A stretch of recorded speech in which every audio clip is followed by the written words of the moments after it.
Greetings, everybody. Now we can start. To the 11th Annual Finance Conference, and I'm Andy Boynton. I'm the Dean of the school. I'm also an alumnus of Boston College, 1978, and a parent. And I'm very proud of Boston College, of the Carroll School of Management, and I'm particularly proud of the finance department, which is really what brings us together today, and is I would say that the finance department in the Carroll School is the strongest single department in all of Boston College.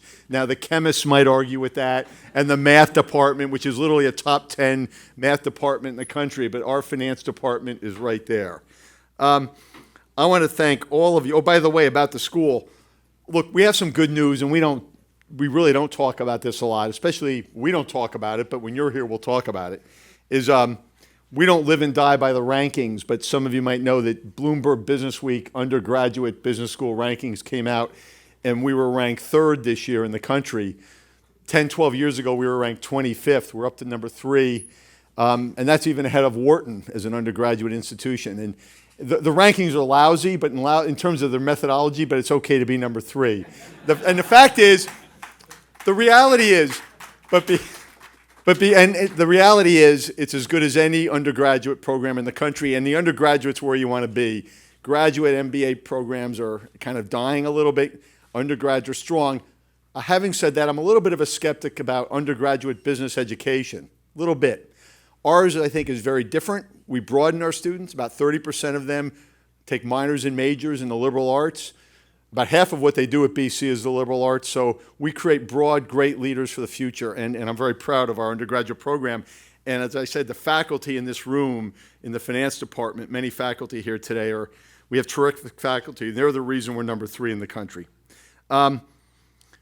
We want to embed our students with a love of lifelong learning. I always say if we graduate students who aren't curious, who aren't interested and have a love of learning, we fail to do our job.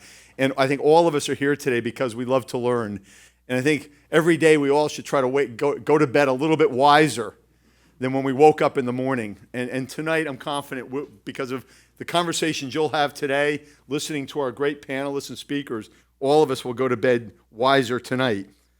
I want to offer a very special thanks to the 3 conference co-chairs who do a lot of work. This is not an honorary position just to be a co-chair. They were on countless conference calls and a lot of discussions to put this day together and the choreography of how it's going to work. So I'd like Dan Holland and Jim Walker and Professor Jonathan Reuter to stand up. Dan, can you stand up? If you're in the, there's Dan Holland, Jim Walker, Jim Walker, and John Reuter. Thank you all. They do a great job putting this together.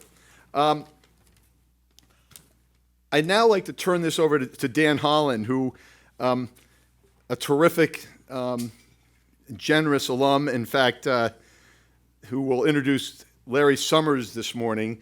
And I want to thank Dan for support of the conference, and in particular, our first keynote session. So Dan, thank you for that. And Dan has become a friend of mine over the years. We've fished together a few times, and we share, we have families, and so we have kids we talk about. He's a 79 BC grad, so I'm 78, so we overlapped.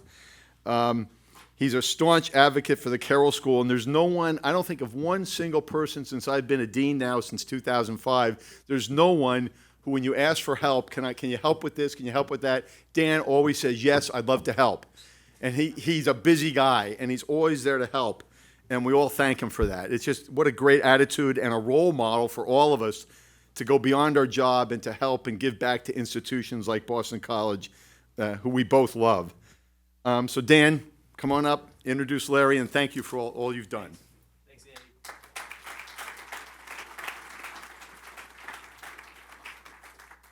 Thanks, Andy. I'm pleased to be here with all of you this morning. I've had the pleasure of working with Andy and his team on this conference for a number of years now. And sometime around July, Renee will call and say, well, now we got to think about next year. And, at that point we say, well, geez, we sort of covered all the topics that are interesting. What are we going to talk about next year? And sure enough, June rolls around, and in the world of global finance, there's never a shortage of interesting topics to talk about. And this is no exception. We're really excited about the group of panelists that we've lined up for today. We work really hard to get these folks. We're very fortunate. And it's my distinct pleasure this morning to introduce our keynote address, which will be delivered by Dr. Lawrence Summers. And many of you know him, but his bio is just absolutely incredible. He's obviously one of America's leading economists. He was the Secretary of the Treasury in the Clinton administration. He served as the director of the White House National Economic Council in the Obama administration, president of Harvard University, and chief economist of the World Bank. Any one of those things would be, an incredible accomplishment for a normal human being. Dr. Summers' tenure at the U.S. Treasury coincided with the longest period of sustained economic growth in U.S. history. He's the only Treasury Secretary in the last half century to have left office with the national budget in surplus. And that wasn't that long ago. He's played a key role in addressing every major financial crisis for the last 2 decades.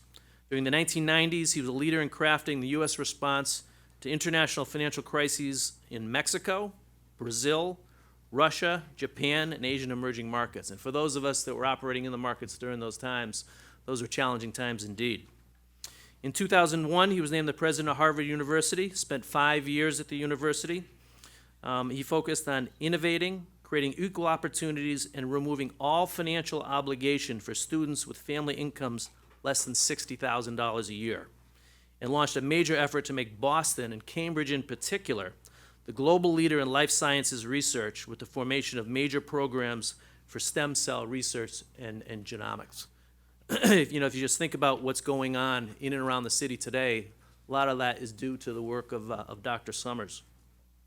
In 2008, he returned to the Capitol and served as one of President Obama's chief economic advisors. His thinking helped shape the U.S. response to the 2008 financial crisis, to the failure of the automobile industry, and to the pressures on the European monetary system. Currently, Dr. Summers is the president emeritus and the Charles W. Eliot University professor at Harvard University. He serves as an advisor to businesses and investors. He's a graduate of MIT and received his PhD from Harvard University. So it's a privilege to welcome Dr. Summers here to the Carroll School, and we're thrilled to have him kick off this morning's conference. Dr. Summers.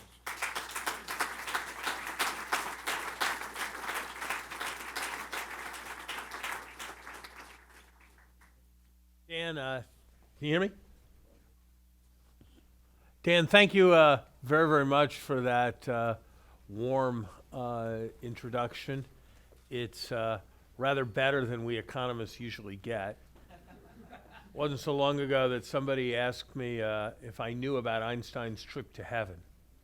And I said I didn't know about Einstein's trip to heaven. And he said, well, Einstein went to heaven and he really wanted to relate well to people in heaven, better than he'd related to people on earth. And so he said to the first person he met, what's your IQ? And the guy said, 180. And Einstein said, fantastic. I've got a new interpretation of quantum field theory, and I'd like to discuss it with you. And then he met a second person. So we can talk. What's your IQ? And the guy said 140. And Einstein said, that's terrific. I've got some real new thinking about Shakespeare's sonnets, and I'd like to discuss it with you. And then he met a third guy. So we can talk. What's your IQ? And the guy said 80. And Einstein didn't know what to say. And then it came to him. What's your GDP forecast for the second quarter, he asked. So thank you for sparing me that kind of economics joke. Let me say how glad I am to be here. This kind of forum, I think, is very, very valuable. People discuss and they debate a range of public policy issues. People disagree about what the right economic policy is, but they don't disagree about what's important, which is having an economy that works well for all Americans is something that's absolutely essential to our national project. Whether the goal is for America to be strong in the world, whether the goal is for American citizens to live better lives, whether the goal is for us to have more capacity to be generous to the poor, whether the goal is for us to be in a better position to protect the environment, whatever you care about, if we have a more successful economy, we will be better able to achieve it. So what I'd like to do this morning is talk a bit about where we are economically, and then talk about what I think we ought to do. I've written about how we seem to be living in a period of secular stagnation. That's a reference to a term that was coined 75 years ago by the Harvard economist Alvin Hansen, the professor who did more than any other person to bring the ideas of John Maynard Keynes to the United States. And secular stagnation is basically a fancy term for protracted slow growth. And protracted slow growth that's translating into limited progress for middle-class families is what we seem to have. You can see it in many ways. GDP this year is 11% below what it was projected before the crisis that it would be in 2016. You can see it in the fact that even though we've been recovering from a huge financial crisis, and that huge financial crisis depressed output enormously, our growth rate has averaged only 2% over the last 7 years. You can see it in the fact that, and this is a longer term phenomenon, that in the 1960s, only 1 out of 20 men between the ages of 25 and 54 in the United States was not working at a typical moment. And today, 3 out of 20 men are not working. You can see it in the fact that, at least on official measures, incomes are growing much more slowly, if they're growing at all, than they once did, and that we're seeing increasing cleavages in our country. The top 1% used to get less than 10% of all the income. Today, they get more than 20% of all the income. Or, perhaps this is even more striking, if you look at what's happened to the gap in life expectancy between those who are most affluent and those who are least affluent, it has, over the last 2 generations, widened by about 8 years. That's the equivalent of curing cancer twice. And that's what's happened to the gap in life expectancy between those who are most fortunate and those who are least fortunate.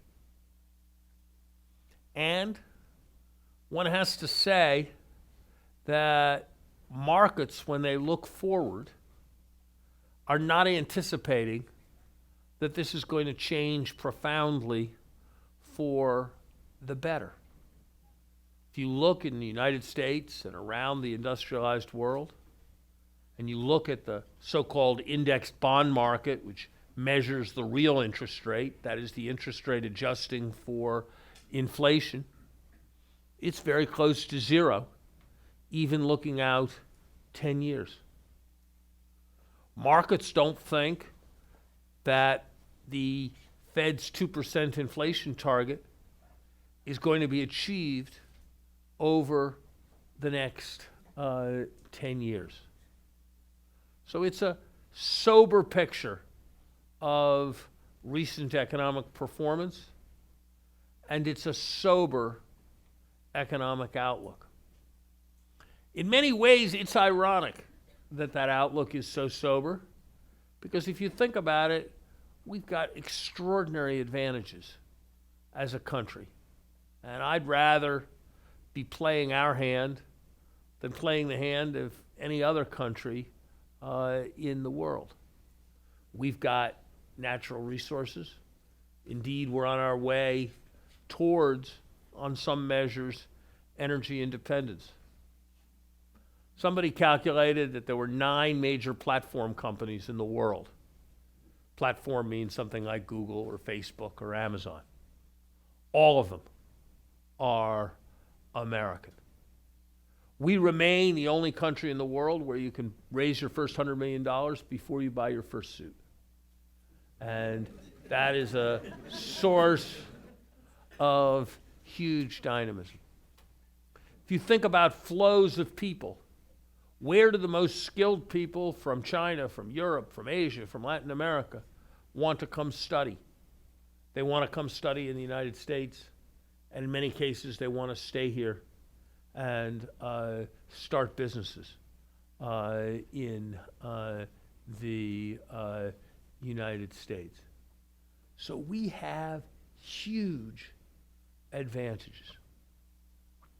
What do we need to do to get more energy into... Somebody help me with this thing. Can you hear me if I just do this? Yeah. Yeah, I can hear you fine. Is that okay?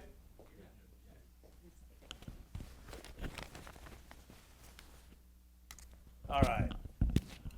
What do we need to do to unlock the energy in this economy, to move past secular stagnation, create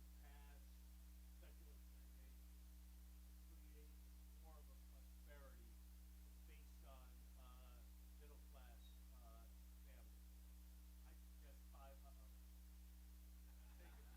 They're not taking it.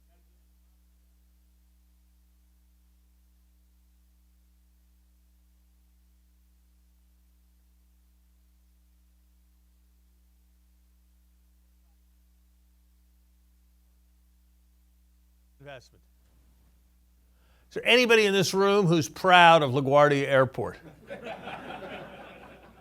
Is there anyone who thinks that John F. Kennedy Airport is worthy of being the gateway to the greatest city in what calls itself the greatest country in the world?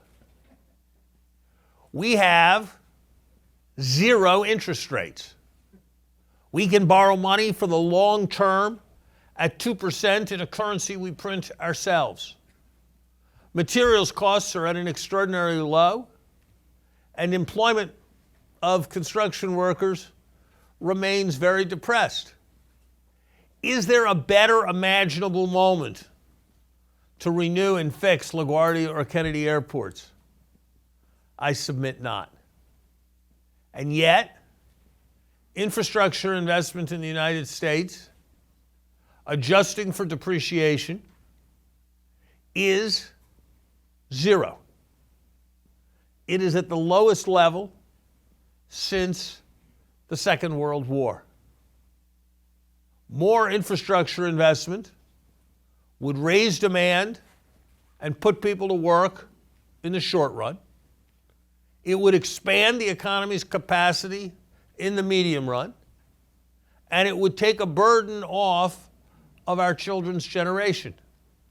Because I'm here to tell you that when you defer maintenance, costs compound at a far higher rate than the 2% at which the government can borrow for the long term. Our failure to invest in infrastructure is, as a nation, an irrational act. That's what LaGuardia and Kennedy are about. That's what the lead in the water in Flint, Michigan is about.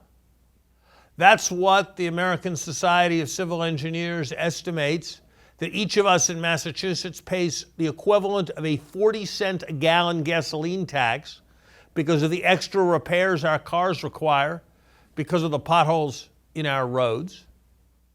That's what an air traffic control system based on oak tag bulletin boards and yellow stickies.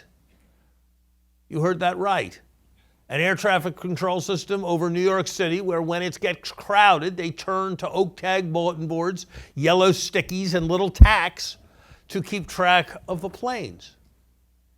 It is madness that we are not doing better as a country. Now, many stop by saying what I just said, and they don't say what is also true, that we need to get a lot better at doing infrastructure investment, and that if we're going to put lots more resources into infrastructure investment, we have to insist that it is done more effectively than it has been done in the past. I'm not lucky enough to be a BC professor. I teach at Harvard, and so I go back and forth over the bridge, the Lars Anderson Bridge, connecting Boston and Harvard Square.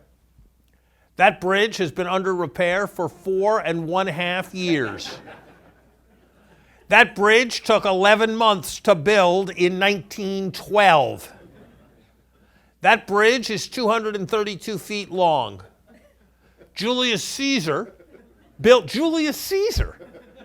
a bridge over 800 feet across the Rhine before Christ was born in 9 days. You laugh, and it is funny, but it is actually very sad because, you know, as much as anything else, we need to have more trust in the great institutions of our society, none more important than the government.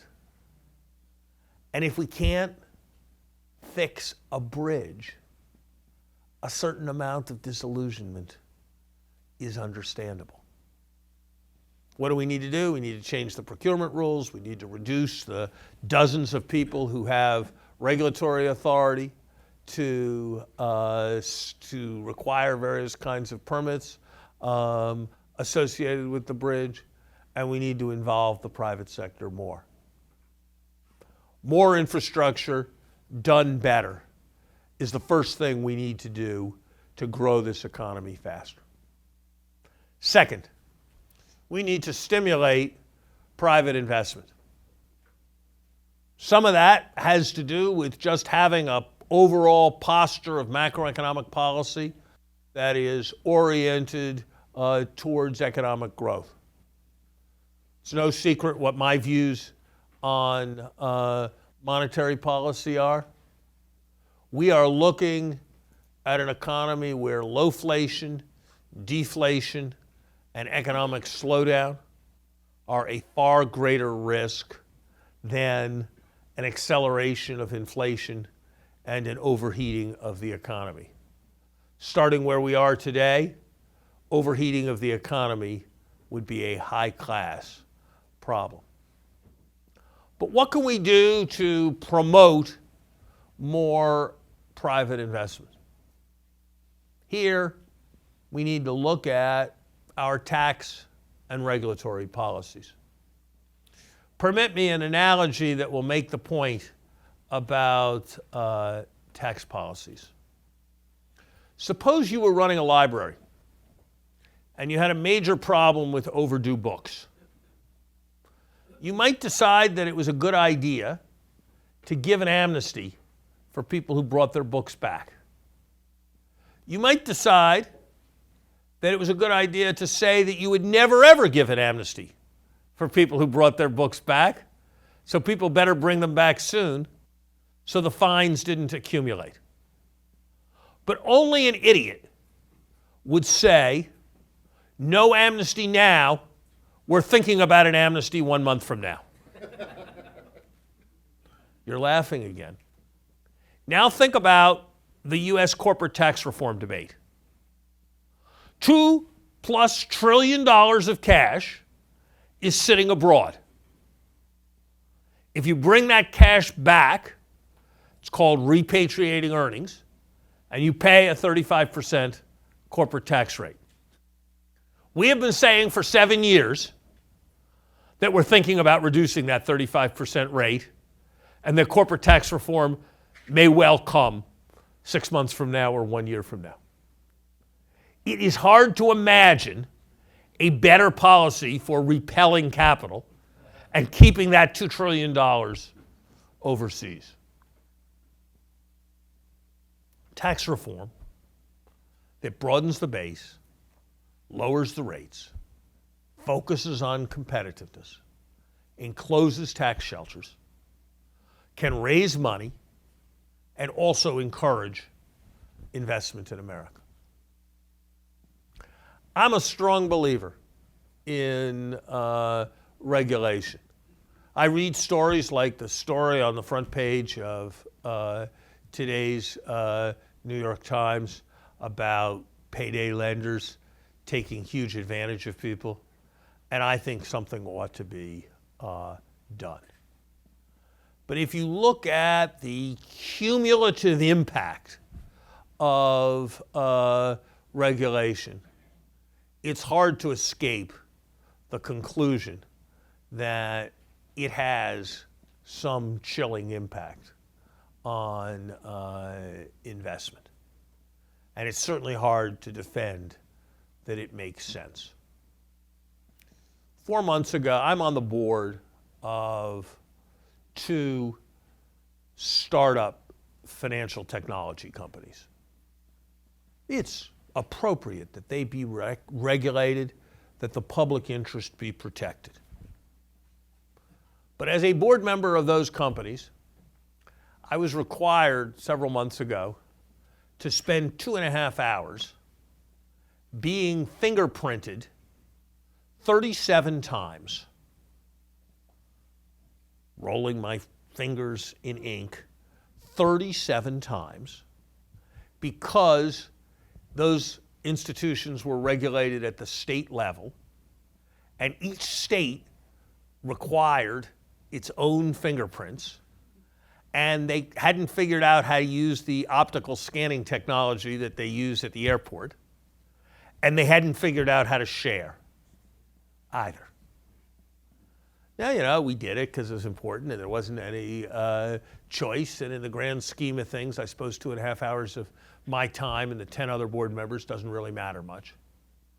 But that kind of thing, thousands of times over, surely affects the extent of entrepreneurship and investment in our country. Prudent cost-benefit analysis of regulation plus tax reform would stimulate private investment. Third, we need a focus on growing human capital and growing the supply of workers. Part of the reason our economy is growing more slowly than it used to is that the number of people working is growing less rapidly than it used to.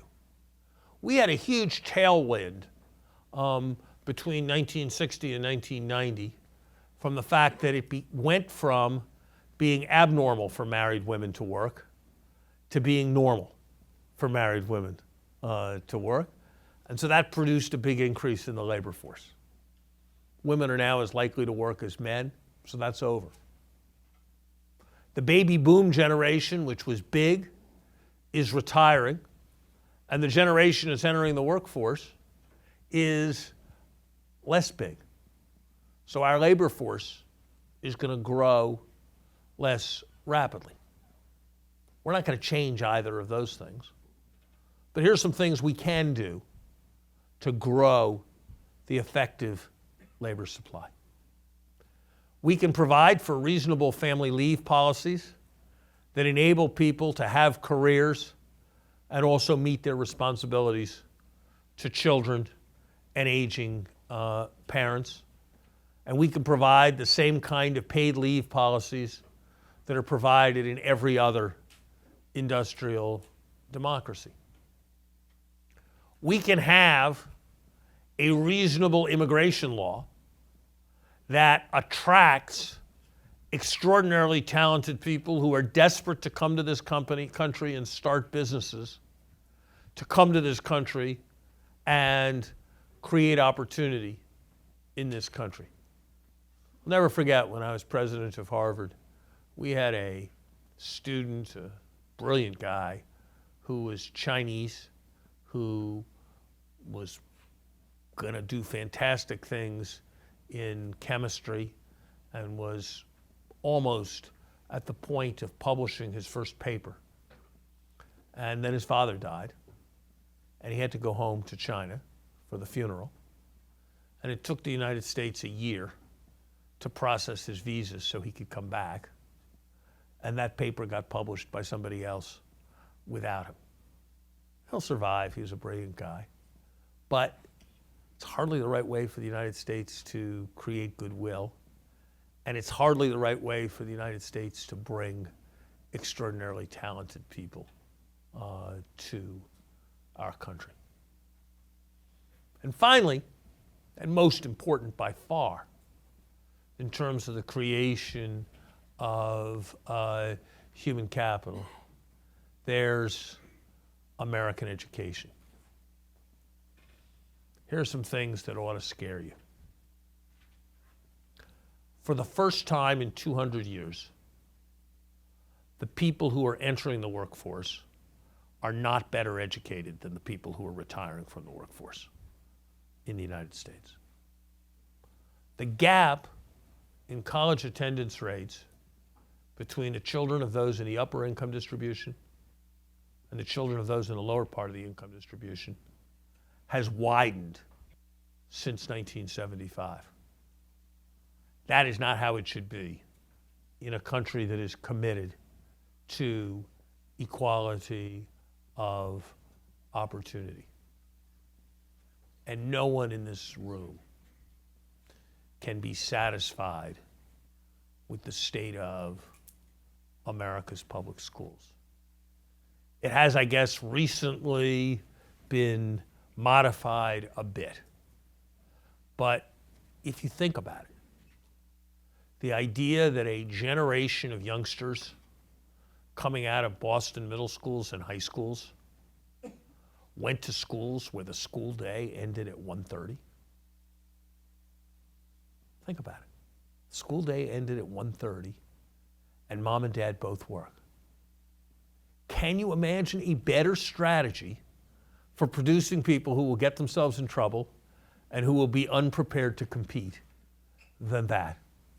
And Boston and Massachusetts are areas of strength within American education.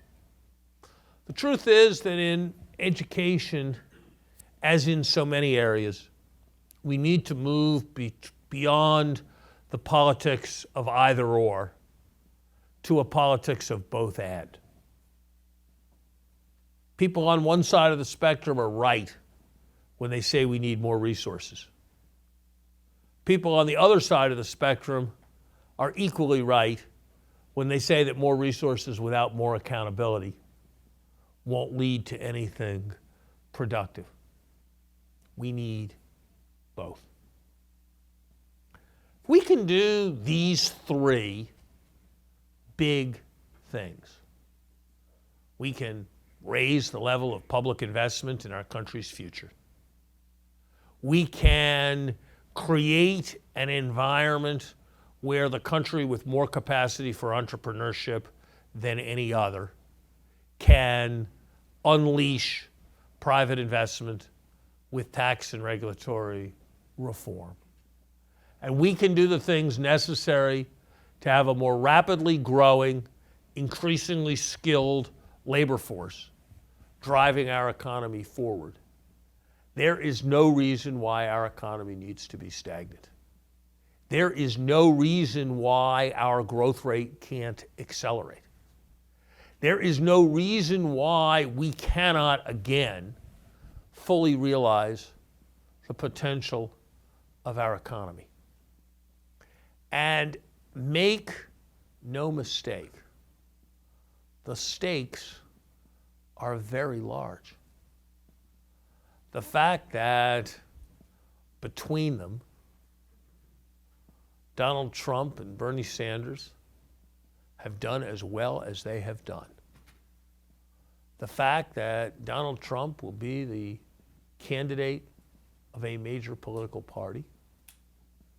The fact that a man who favors building a wall around the United States, excluding from our country members of one religious group, using torture as an instrument of U.S. foreign policy, threatening to repudiate the national debt, and changing the law so that he can prosecute newspapers he doesn't like. The fact that such a man can poll evenly 5 months before an election speaks to the magnitude of the disillusion and discontent that is out there in our country. Accelerating our rate of economic growth, overcoming secular stagnation is, I believe, an urgent national priority. Fortunately, it is a priority that can be achieved. John Kennedy said that man's problems were made by man. It follows that they can be solved by man. And that is certainly true with respect to U.S. economic growth. It can be accelerated, and I believe that it is the history of the United States that, as Winston Churchill said, we always do the right thing, but only after exhausting the alternatives. And I believe we will again do the right thing going forward. Thank you very much.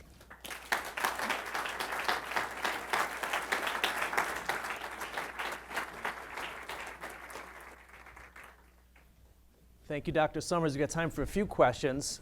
And I'd just like to start by asking, when you left the Treasury, the U.S. budget was in a surplus.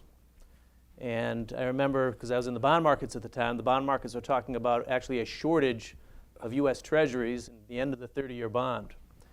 Do you envision a scenario in our lifetimes when we move back to a surplus? Well, look, I think it's important. I think it is important to say something that may run slightly against some of your financial market instincts.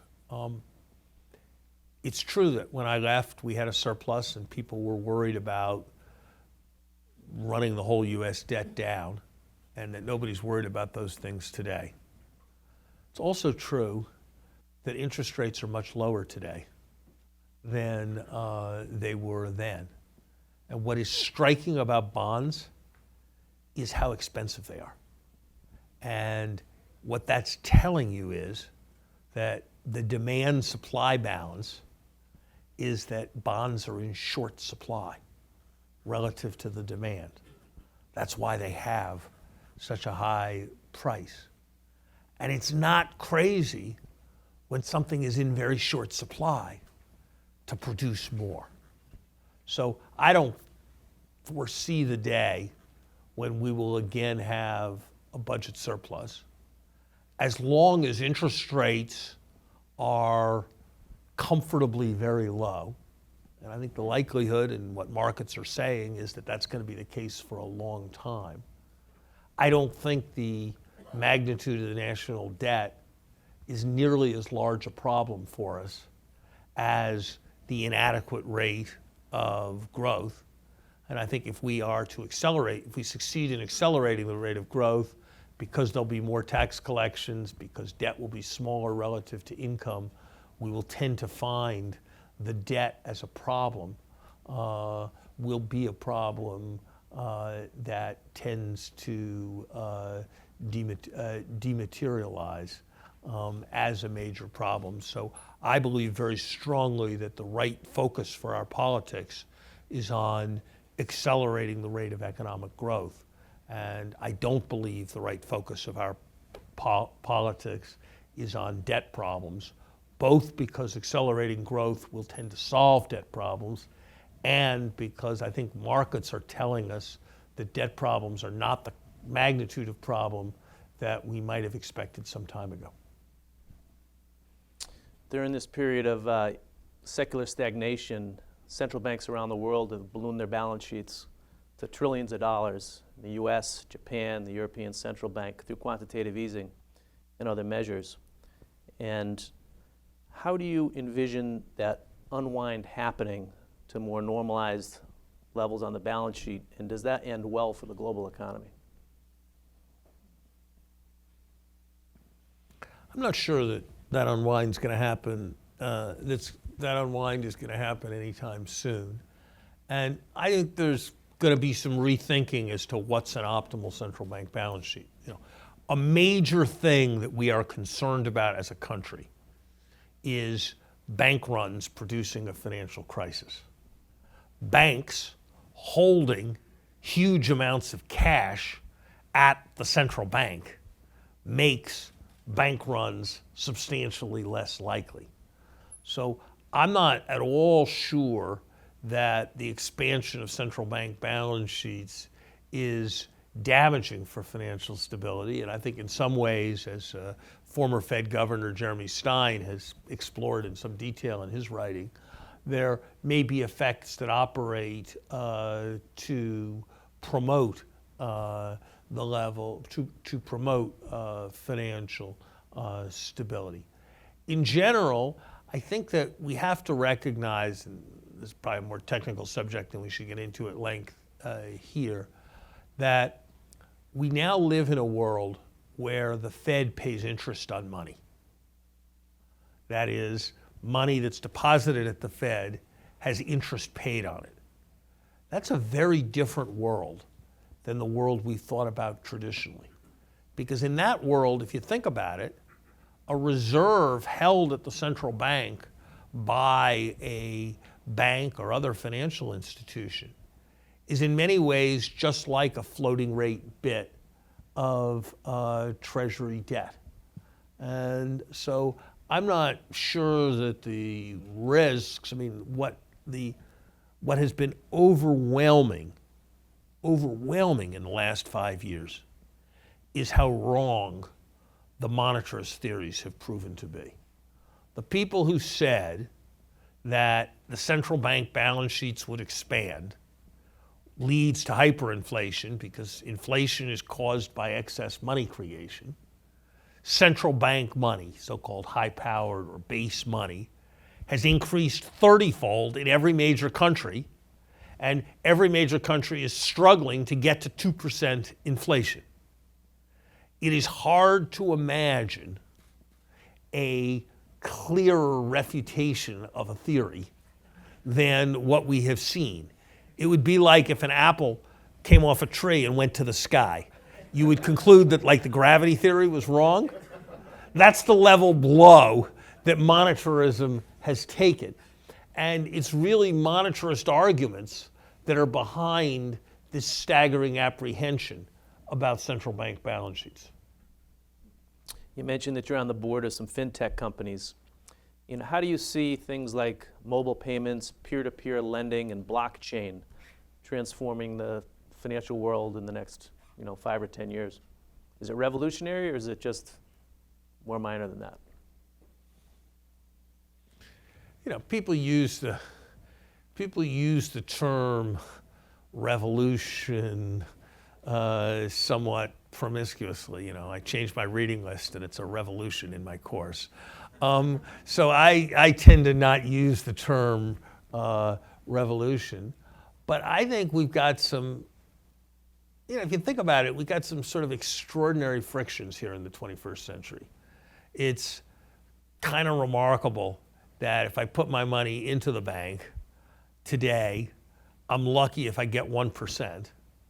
But if I want to borrow money back from the bank on my credit card, I pay 18%. Well, there's credit risk. I might not pay it back, and the bank's got to give me my frequent flyer miles, and the bank's got to process the whole thing. There's a bunch of stuff the bank has to do. But 17%, it's kind of a pretty big spread. And so the idea that we're going to use information technology to figure out how to reduce that spread, I think that's basically a pretty sound idea that's likely to change banking practice in some pretty fundamental ways. Give you another example. There are plenty of houses within a mile of here that sell for $1 million or $2 million. Take $1 million, $1.5 million dollars. Think about what's involved in the transfer of that house. Somebody has to show the house. You have to print up some brochures. You have to put an internet listing. There's some things you have to do. But does it really make sense here in the 21st century that it costs $85,000 to sell that house if it gets sold within 2 months to somebody else? That $85,000 gets extracted from the value of that house? And houses in America on average turn over every 7 years. And so if you think about it, if you're taking 6% of the value of the house out every 7 years, that's saying that our transactions cost system is taking about 1% of the value of houses out every year. That's a lot of wealth destruction. I mean, that's that's comparable to property taxes. And we got the internet, we got the blockchain, we got technology, and those costs are not really very different than they were in 1955. And so, yeah, I think there are some quite fundamental removal of transactions costs that are going to be possible. And I think taking the frictions out of the system will be a good thing. I like to distinguish between, and it's a bit facile as a distinction, but I like to distinguish between financial innovation for people and financial innovation for money. And I think of some of these examples in fintech that take transactions costs out as financial innovation for people, as distinct from some of the things that create new financial instruments that primarily are really are facilitating only for people, only for huge portfolios to be able to place different kinds of bets. And I think there's some fairly fundamental stuff going on in fintech. Open it up to the audience for questions. Yeah. Where do you stand, what's your view on this guaranteed income concept with the displacement of workers for robots, technology? Pretty skeptical for two reasons. One, I don't think a strategy for thinking about the future of the country that's based on paying people not to work is going to be a good strategy. I think that while economists have these, theoretical models where consumption's good and leisure's good, and so it's bad to be working, I actually think work and vocation is a pretty fundamental source of satisfaction for most people. And creating a system where you presume that large numbers of people are not working, I don't think is hugely healthy. And one kind of evidence for that is there's a fair-sized literature on the effects of retirement.